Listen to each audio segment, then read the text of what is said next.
Täna räägime aeglases eesti keeles munadepühadest ja natuke ka religioonist, sest muidugi munadepühad on kristlik püha.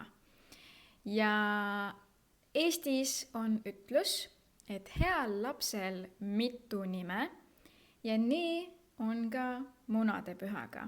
Sellel on väga mitu nime. Näiteks munadepüha, lihavõttepüha, ülestõusmispüha või kiigepüha. Ja iga nimi näitab, mis on või on olnud traditsioonid munadepühal.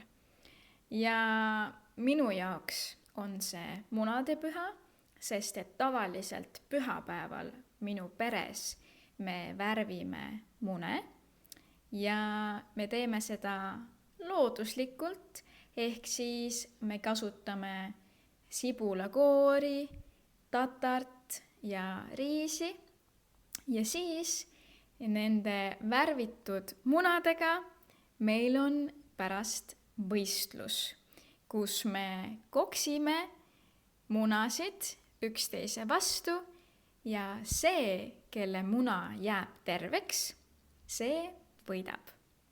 Aga näiteks Lõuna-Eestis munasid hoopis veeretatakse mäest alla ja kelle muna jääb terveks, see võidab.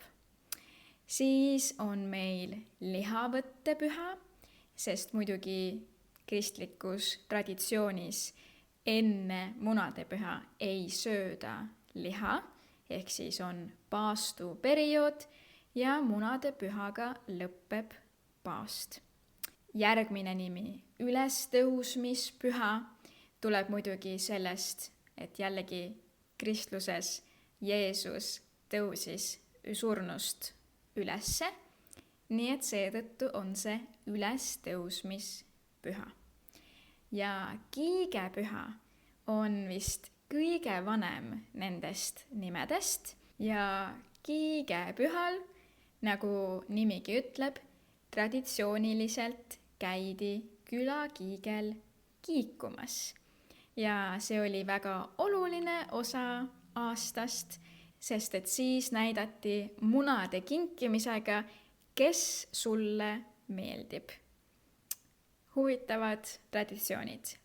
Kas sina tähistad munadepüha? Anna mulle kommentaarides teada.